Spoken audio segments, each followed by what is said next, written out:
हम अक्सर सोचते हैं कि जो दिखता है वही सच है, लेकिन उस रात मैंने जाना कि हमारी दुनिया में वो ऐसी है जिसे हमारी आंखें देख नहीं सकती और दिमाग वो समझ नहीं सकता।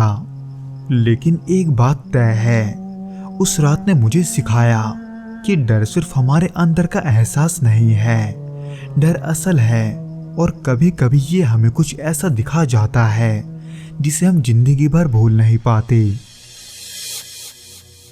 दोस्तों, आज के भौतिक घटना के एपिसोड में हम एक ऐसी बैलगाड़ी की अनोखी घटना सुनेंगे जिसमें एक ऐसी दुल्हन सवार थी जिसका कोई चेहरा नहीं था।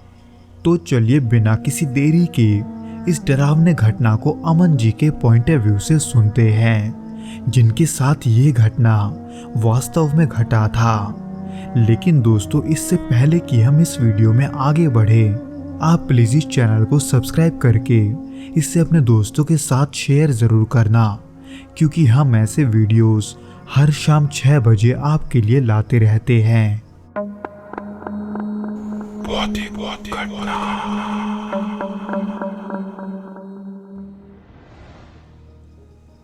कभी कभी जिंदगी के सबसे खौफनाक किस्से वही होते हैं जिनके बारे में हमने कभी सोचा नहीं होता।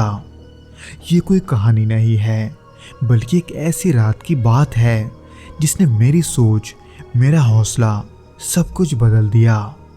मैंने उस रात जो देखा, जो महसूस किया, वो शायद मैं शब्दों में पूरी तरह से बयान ना कर पाऊं। ये किस्सा मेरे लिए सिर्फ एक डरावनी याद नहीं है, ये एक ऐसा सच है जिसे याद करते ही आज भी मेरे रोंगटे खड़े हो जाते हैं। उस रात मुझे महसूस हुआ कि इस दुनिया में सब कुछ वैसा नहीं है जैसा हम सोचते हैं। कुछ चीज़ें, कुछ घटनाएं हमारे समझ से परे होती है। और उस रात मैं ऐसे ही एक रहस्य का सामना कर बैठा।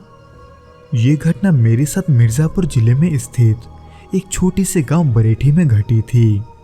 वो साल 2010 के सर्दियों का मौसम था और उस समय मैं तकरीबन 22 साल का रहा होऊंगा। तब मैं गांव में खेती बाड़ी के अलावा अक्सर अपने बैलगाड़ी में सामान ढोने का काम करता था। उस दिन भी मैं यही कर रहा था, पर एक दूर के गांव में धान की बोरियां छोड़ आने में मुझे देर हो गई थी, यानी कि तब तक सूरज डूब चुका था। चांदनी रात के बावजूद भी कोहरे की चादर हर चीज को ढक रही थी। अंधेरा इतना गहरा था कि मुझे अपना हाथ भी दिखाई नहीं दे रहा था। ठंडी हवा हड्डियों तक घुस रही थी और सन्नाटा ऐसा था जिसमें झिंगुरों की आवाज के अलावा सिर्फ बैलों की घंटियां सुनाई दे रही थी। उस वक्त मैं थका हुआ था। पूरा दिन काम करने के बाद मुझे घर पहुंचने की जल्दी थी, पर जैसे मैं गांव की ओर जाने वाले रास्ते पर मुड़ा, मैंने सड़क के किनारे एक औरत की आकृति देखी। वो लाल रंग के शादी के जोड़े जैसे कपड़े पहने खड़ी थी और उसका चेहरा वो पूरी तरह से ढका हुआ था। पर उसे वहाँ अकेले खड़ा देखकर उस सुनसान रास्ते में मुझे लगा कि शायद वो रास्ता भटक गई होगी या फिर उसे किसी मदद की ज़रूरत होगी। इसलिए मैंने उस औरत के पास जाकर अपनी बैलगाड़ी रोक दी और ये जानने की कोशिश की कि क्या उन्हें कोई मदद चाहिए। पर मेरे एक बार आवाज़ देने पर भी उस औरत ने कुछ नहीं कहा। इसलिए मैंने दूसरी बार पूछा, पर दूसरी बार भी कोई जवाब नहीं मिला। वो उस समय चुपचाप बिल्कुल किसी मूर्ति की तरह स्थिर खड़ी थी, ना कोई हलचल और ना ही मेरे सवाल का कोई जवाब। पर तभी अचानक से, इससे पहले कि मैं तीसरी बार उस औरत से कुछ पूछता, वो चुपचाप बैलगाड़ी में आकर बैठ गई, बिना ये जाने कि मैं कहाँ जा रहा हूँ और बिना ये कहे कि उन्हें जाना कहाँ है। इसीलिए एक पल के लिए मुझे ये सब थोड़ा अजीब सा लगा। उसकी खामोशी अब मुझे परेशान कर रही थी, इस कदर कि बैलों की घंटियों की आवाज़ भी अब मेरे कानों में चुभने लगी थी और साथ में एक अजीब से बेचैनी ने मेरे मन को घेर लिया था। खैर, ज़्यादा कुछ न सोचते हुए मैं फिर से बैलगाड़ी को चलाने लगा। उस सुनसान रास्ते पर सिर्फ बैलगाड़ी की पहियों की आवाज़ और ठंडी हवा का शोर ही सुनाई दे रहा था। हालांकि मैं अब भी ये जानना चाहता था कि आखिर उन्हें जाना कहाँ है, पर उससे पहले कि वो कुछ बोलती, मैंने देखा कि गाड़ी से लगे हुए बैल किसी चीज़ से घबरा रहे थे। इन सबको हुए कुछ ही देर हुआ था कि तभी अचानक से बैल वहीं रुक गया।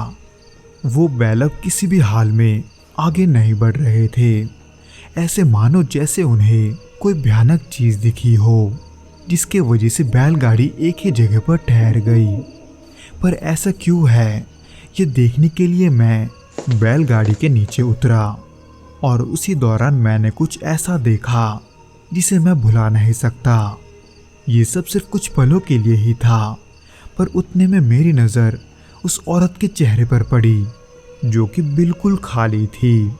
ना आंखें, ना नाक, ना मुंह। वो चेहरा एकदम सपाट था, जिसे देखकर उस पल मेरी आंखें खुली की खुली रह गई।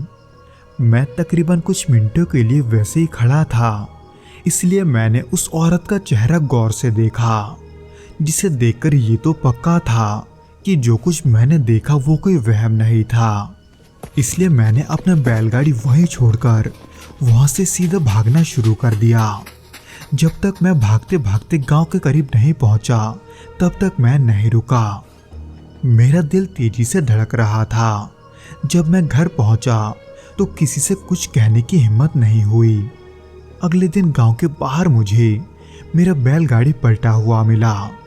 उसकी लकड़ी पर गहरे अनजाने पंजों के निशान बने हुए थे, लेकिन मैंने किसी से इस घटना का जिक्र नहीं किया। न जाने क्यों मुझे लगा कि लोग इसे समझ नहीं पाएंगे या इसे सच मानने से इनकार कर देंगे। मेरे दिमाग में उस रात की घटनाएं बार बार घूम रही थी। मुझे यकीन नहीं हो रहा था कि मैंने जो देखा वो वाकई में सच था, ये मेरी आंखों का धोखा। लेकिन गाड़ी पर बने निशान और बैलों की हालत इस बात का सबूत थे कि कुछ तो हुआ है। तो दोस्तों, ये तो था वो घटना जो कि अमन के साथ घटा था। उम्मीद करता हूँ कि आपको ये पसंद आया होगा, और अगर आया हो तो प्लीज़ इस वीडियो को लाइक करके इसे अपने दोस्तों से शेयर ज़रूर करना।